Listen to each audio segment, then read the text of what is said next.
obviously I'm not Jamie Glazov. I'm Anne-Marie Morel, taking place of the irreplaceable Jamie Glazov while he's in Canada filming a new movie called I'm About to Take Off, eh? And because I'm not Jamie, I have to surround myself with extraordinary guests. And that's what I've done tonight. Wow. First up, the one and only Bill Whittle. And I have to read from a card because you have a lot of stuff. Afterburner, Firewall, Trifecta, Stratosphere Lounge. You're a director, a screenwriter, an editor, a pilot, and you are our virtual president. What's that about, Bill? I'm a guy who can't hold a job. Virtual presidency is kind of a skin for political commentary. You know, I think we probably all agree Barack Obama's a third-rate intellect and a fourth-rate work ethic. Yes. And he's a guy whose previous experience for office was handing out forms, but now he's the president of the United States, and he's got all the trappings, and he gets out of the big blue jet, and he has the floor of the House of Representatives. So I just stole that frame, and now, using the magic of green screen, I do my speeches from the floor of the House of Representatives or from the White House or the Oval Office or the White House briefing room, and it gives a certain authority. So you get to make kind of declarative statements. This is what a president who actually loves his country would sound like. Right. Oh my gosh! Wow, that's great. Where do they find that? No, where is that? I haven't seen it yet. It's at MrVirtualPresident.com. Right, I'm going to see that. All right.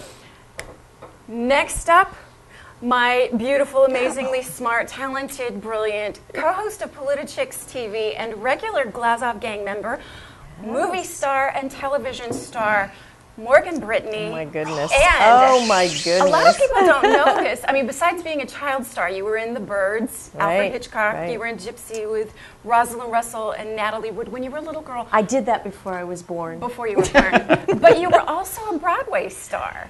Well, I did some Broadway show tours. Yes, Yeah. and I had a wonderful time. That's totally different from doing television and films, let me tell you. It is pedal to the metal all the time, and it is an amazing experience. I loved it. And there's a lot about Hollywood. There's good and there's bad, but we'll get into that some other day. Well, you are definitely one of the good guys in Hollywood, as is our next guest. Wow.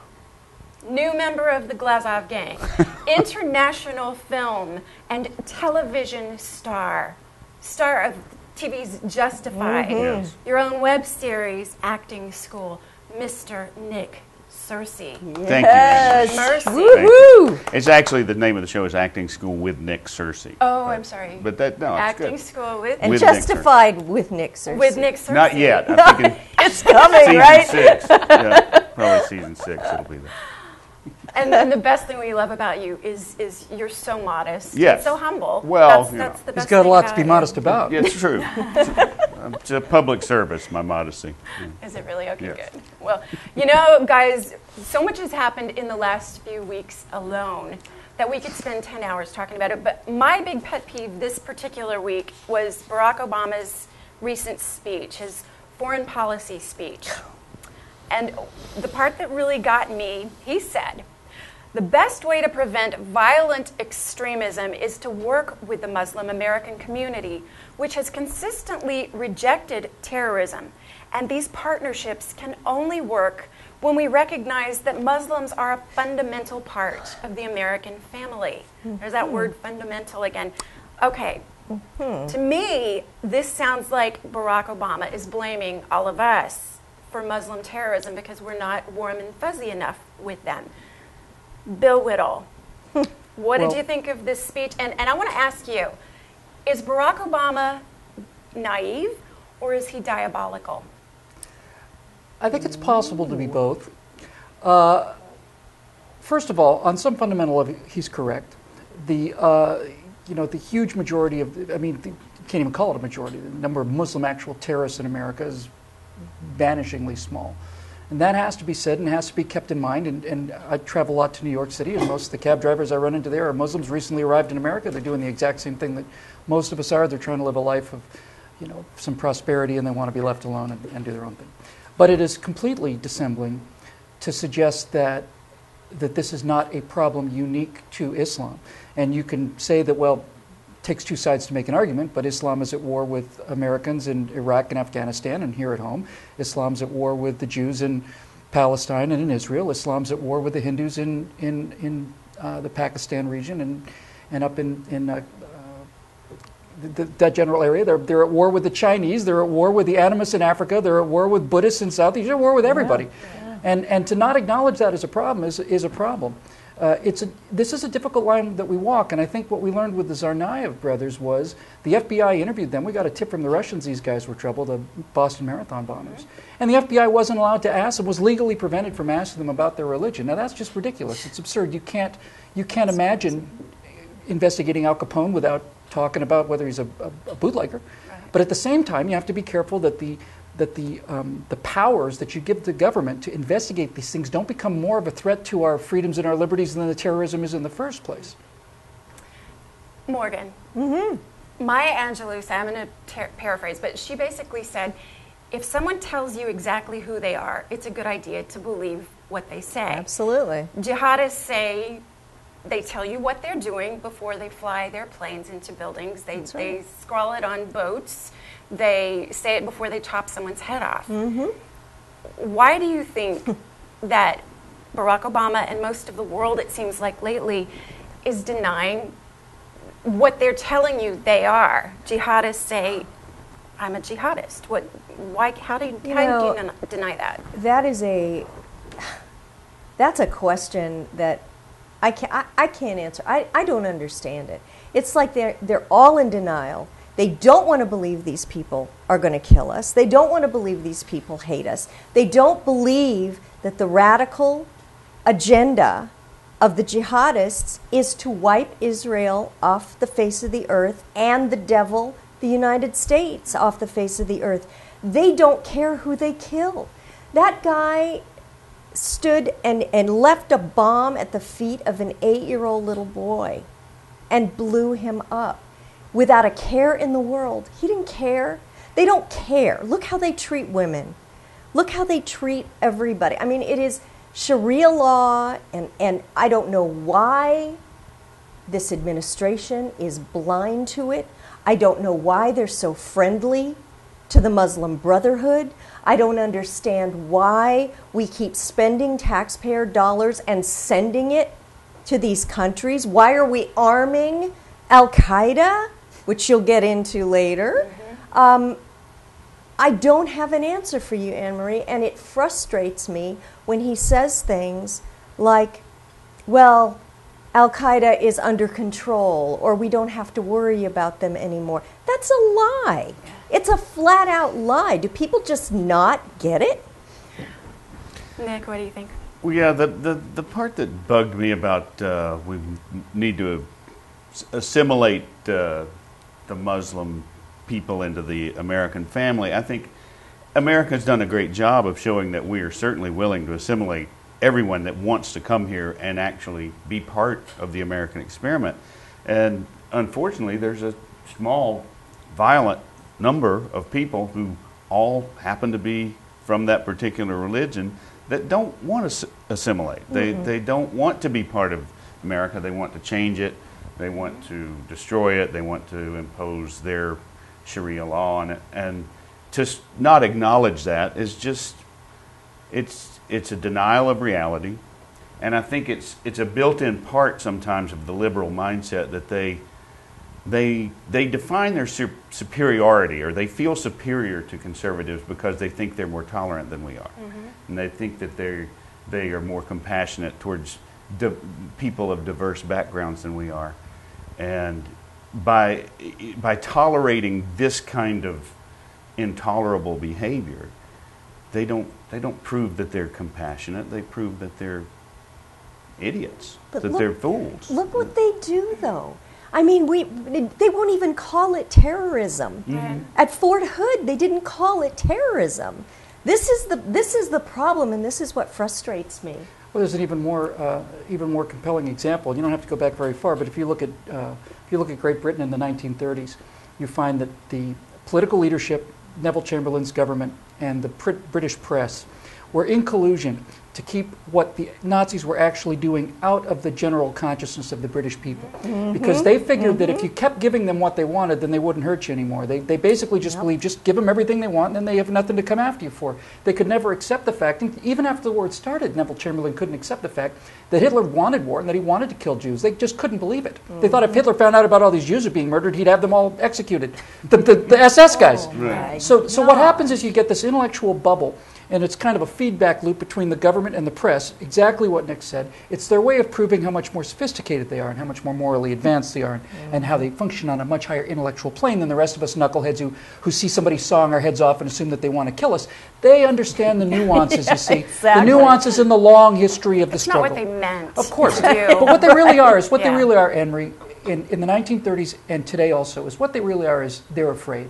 Our leadership is afraid of these people, and our news elite is afraid of them. They're terrified of them. Once those Muhammad cartoons came out and people started getting killed, these people would cheerfully give up their First Amendment, Second Amendment, 10th Amendment rights. They don't care, Fifth Amendment, so long as you leave us alone and don't hurt us. The American people are not as afraid as their leadership and their press is, and neither were the British people. So you That's right. you believe Obama is afraid? Categorically, he's afraid, and so are the people in the skyscrapers in New York. They've seen what happens to people who dare to exercise their First Amendment rights. And furthermore, Obama's not only afraid. Let's not forget. I know we're going to talk about Benghazi later, but there is a filmmaker in prison today Yeah. Yep. who made a movie right. that was used as an excuse to cover up the incompetence, the treachery, and the exactly stupidity right. of the moral failure of Benghazi. So there's a guy in jail now who, thinking he was an American citizen, had the right to make a movie about whatever he damn well pleased. Well, Right. you know, that's a quaint concept that doesn't exist anymore. And he's in prison now. He's a political prisoner. Yeah.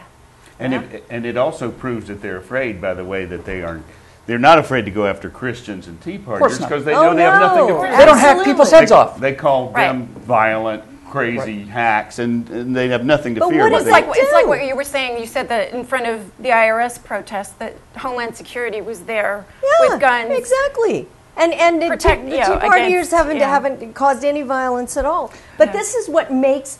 Doesn't this embolden the jihadists though when they see the weakness? Yes. Like, Doesn't it? Sure. It And always it perpetuates more terror The IRS attacks. thing and the Homeland Security thing and the IRS scandal is slightly different. That's just good old-fashioned Chicago intimidation. Oh, yeah. That's just, hey, nice tea party you got here. Be ashamed if something happened to it. Right. That's just plain street And it thuggery. has. That's just raw intimidation. Nothing new or special about that. That's how you do business in Chicago, where Right. David Axelrod is from, and Barack Obama's from, and Yeah. Axelrod's dad ran the communist paper. You know, these people know how to do this kind of stuff. Man. Well, along the same veins, let's talk about John McCain, who seems Okay. to perpetually be on whatever side we're not. He was recently in Syria with his beloved rebels. The rebels, are they good guys? Are they bad guys? Should we give them money? Should we arm them? What are they going to do with that stuff? And why is John McCain so confident that these people aren't Al-Qaeda, despite what most experts say, that they are just another sect of Al-Qaeda? Bill, what do you think? Well- and do you like John McCain? I like John McCain. I like John McCain, the man. I like John McCain's story. I certainly don't like Senator McCain, and I thought candidate McCain came pretty darn near. I won't call it exactly treason to the country, but basically he gave up that fight 6 weeks before the election. And you know, you have an obligation to the half of the country that's decided to give you money and pull the trigger for you to at least make an effort, you know. But he didn't want to be the first guy to get in the way of the first viable black president. So why didn't you just admit that to the American people 6 weeks in advance so Sarah Palin could have been the candidate, and then we would have had a real fight. Thank you very much. But with that said, no, I don't know what's going on in Syria. I don't think anybody knows what's going on in Syria, which is why I don't know it's a Why good is idea. he so confident? Because I don't think What that is I it? think that Senator McCain. Let's make sure we're talking about Senator McCain Right. and not Commander McCain or whatever his naval rank was. Right. But Senator McCain, in my opinion, has no moral compass. I couldn't tell you what he believes in. I know that on some issues he appears to be a Republican or a conservative. Other issues he appears to be the exact opposite of a conservative. I couldn't tell you these are John McCain's core beliefs and this is what John McCain will do in any given situation. I could do that with Ronald Reagan, and I could also do that with Barack Obama, I might point out. Nick, what do you think? What's your opinion about him? I I don't know if you saw Bob Dole on the weekend shows, but he was talking about how there's no compromise today, and we should go back to the old way of compromising with the other side. And I think McCain comes from that kind of school of being a Republican, where basically they think of themselves as just kind of one side of the ruling class rather than a representative of a certain ideology. That's right. And I think that was what Bob Dole was, and that old sort of deal-making politician is kind of what John McCain is. As far as the Syrian rebels go, I don't know any more than anybody else about who they are specifically, but it reminds me of the story that came out about Benghazi, where there's some people ready to say that part of the reason Chris Stevens was murdered, or that he was in Benghazi, was trying to get back some of the missiles that were given to Al-Qaeda. To Al-Qaeda by mistake. We're going to talk about that in the second part, for sure. Yeah, I don't really understand what, maybe you know, what Why are did they you trying assume to that Nick do? wouldn't know? In Syria? Nick does know. What are they trying to accomplish in the Middle East? It's in so much more chaos now. Now that Mubarak is gone, Gaddafi's gone, all these guys are gone. At least, as much as I did not like them, they were manageable. They were. There's actual hope, I think, in Egypt. I mean, in the problem in Syria, from my perspective, is you've got two bad guys fighting to kill each other. It looks like Assad, who's a mass murderer, and he's descended from a mass murderer. He's just a brutal mass murdering tyrant who murders his own people to stay in power. And the people who are fighting him often seem to be allied with Al Qaeda, and they're not very good either. But in Egypt, I think you had Mubarak overthrown, you had the Muslim Brotherhood rising, and then the Egyptian people kind of stood up and said to the Muslim Brotherhood, "Not here, not now, not today." And really showed genuine courage against those people who are the most brutal people in the world, maybe except for the Zetas. And I think Egypt's a much clearer case morally. Syria, your answer to the Middle East is you can only brutalize people for a couple hundred centuries, before they start to acting in ways that people like us cannot understand. You don't know what it's like to live under that kind of terror your entire life and that kind of brutality. Yeah. Wow. Well, when we come back, we're gonna go into more of this in depth, and we've got a lot more to cover. Stay tuned.